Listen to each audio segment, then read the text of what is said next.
Correct గా అరచేయికి సరిపడా magnet ready చేయండి. మ్యాగ్నెటా? మ్యాగ్నెట్ ఎందుకే? మీ బావకి మ్యాగ్నెట్ గ్లౌజులు చేయిస్తున్నా.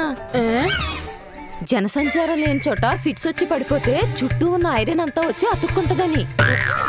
ఎందుకే ఐరన్ మ్యాన్ లాగా ఐరన్ డ్రెస్ కుట్టించేయి. ఈ ఐడియా నాకు రాలేదేంటే? ఐడియా పక్కన పెట్టి ముందు ఈ వీడియో చూడు. నీకో విషయం చెప్పనా, మా అయ్యగారు మోసగాడికి ఎక్కువ, హంతకుడికి తక్కువ. నిజమే. చూడు చూడు. మా అమ్మాయి గారిని పెళ్లికి వెళ్లకుండా ఆపడానికి మూర్ఛరోగం వచ్చిందని ఏకపాత్ర అభినయం చేస్తున్నాడు తెలుసా? నేను చెప్పానా?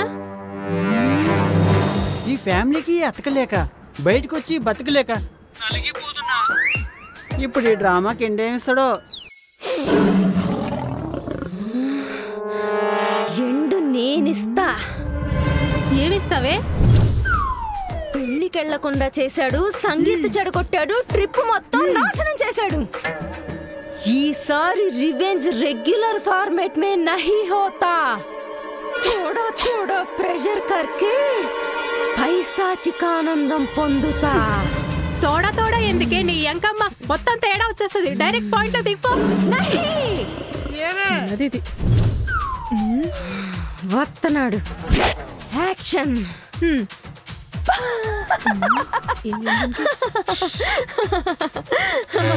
అబ్బా, నేను ఆనందంగా ఉంటే నువ్వు అస్సలు తట్టుకోలేవు కదే. నువ్వు ఆనందంగా ఉంటే నేను ఎందుకు తట్టుకుంటా? టెన్షన్ పెడతా. అక్క, టెస్లా కంపెనీ వాళ్ళు డ్రైవర్లెస్ కార్ ని దింపారంట. ఒకటి కొనేద్దామేంటి? బావతో పని ఉండదు, ఎక్కడికంటే అక్కడికి అదే తీసుకెళ్ళిపోద్ది. మీరు టయానికి ఈఎంఐ కట్టకపోతే దాని అంతటా బ్యాంకు కూడా పోద్ది. మగాడు లేని కుటుంబానికి డ్రైవర్ లేని కారుకి గమ్యాలు ఉండవు, గాలి పోవడమే. ఏ కొత్త ఇన్వెన్షన్ కైనా మీలాంటి పాత వాళ్ళు బ్రేక్లు ఎత్తనే ఉంటారు. ఇంతకు ముందు జబ్బలు ఇరిగిపోయేలా గుట్టల గుట్టల బట్టలు ఉతికేవాళ్ళం. వాషింగ్ మెషిన్ వచ్చి మమ్మల్ని ఓదార్చింది. వాయిలు వంట లెక్క పొయ్యిల దగ్గర కూర్చొని నేల గొయ్యేడిపోయేది. గ్యాస్ వచ్చి మా గోడు తీర్చింది. రుబ్బటానికే పప్పు, రుబ్బించుకోవడానికి రోళ్లు ఉన్నట్టు ఒళ్ళొంచి ఓ తరవంతా తిరగల్లో చుట్టూ తిరుగుతానే ఉంది. మిక్సీలు గ్రైండర్లు తిరగటం మొదలెట్టాక మాకు తీరిక దొరికింది. వాక్యూమ్ క్లీనర్లు వచ్చాక ఒంగోని ఓడవటాలు తగ్గాయి. ఓవెన్లు వచ్చాక నిలబడి వేడి చేయటాలు తగ్గాయి. జ్యూసర్లు వచ్చాక పిడికిలతో పెండటాలు పోయాయి. డిష్ వాషర్లు వచ్చాక అరచేతులతో అంట్లు తోవటాలు ఆగాయి. ఫ్యాన్లు వచ్చాక విసరటాలు, ఫోన్లు వచ్చాక కసరటాలు, ప్యూరిఫైర్లు వచ్చాక బిందెలతో మొయటాలు, గీజర్లు వచ్చాక బకెట్లతో తేవటాలు మొత్తం ఎగిరిపోయాయి. మిషనరీ వచ్చాకే మహిళలు మనుషుల్లో మిగిలిపోకూడదని తెలిసింది. బోడి కారుకి డ్రైవర్ లేకపోతే ఏంటి, డేరింగ్ గా వాడటానికి మేమున్నప్పుడు. ఈ మిషన్లన్నీ కొనడానికి కరెన్సీ మిషన్ ఒకటి ఉండాలి.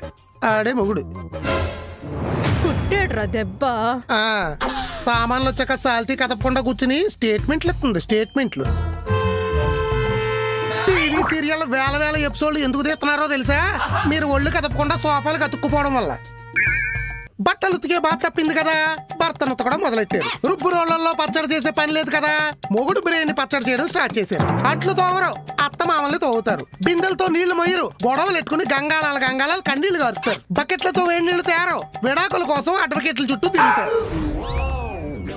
ఖాళీగా ఉన్న బ్రెయిన్ లోకి దెయ్యాలు దూరతాయంటే భర్త సంపాదించేవాడైతే భార్య సహకరించేదని, సాకరీ చేసేదని కాదు. సీపిరి కట్ట వాడదంట, కొండ సీపిరి కట్టల కట్అవుట్ ఇది. కరెంటు పోతే ఈ మిషన్లన్నింటినీ కట్టగట్టి పెట్రోల్ వేసి నిప్పెట్టాలి. మన భారతీయ సాంప్రదాయంలో ఆడవాళ్ళు చేసే ప్రతి పని ప్రకృతి నుంచి వచ్చిందే. పొయ్యి కట్టెలు ప్రకృతి నుంచి వచ్చినాయే, తిరగల్లో రుబ్బురోళ్ళు ప్రకృతి నుంచి వచ్చినాయే, చీపుళ్ళు బూజుల కర్రలు ప్రకృతి నుంచి వచ్చినాయే. బావి నీళ్లు దాగి బండెడు సంతానాన్ని కనివారు. ఇప్పుడు సింగిల్ కిడ్ కి అవుట్. చైనా వాడు పిల్లలకనే రోబోలు కూడా దింపుతున్నాడంట. ఇంకా మీకు ఆ పని కూడా ఉండదు. రాత్రి చెద్దన్నం తిని పొద్దున్న పొలానికి వెళ్ళి బస్తాల బియ్యం పండించేవారు. ఇప్పుడు దాన్నే ప్రోబయోటిక్ ఫుడ్ అని ప్రత్యేకంగా తింటున్నారు. ప్రతిదానికి మిషన్ల మీద పడితే ఏదో రోజునాడు ఒంటికి పని లేక అందరూ మంచాల మీద పడతారు.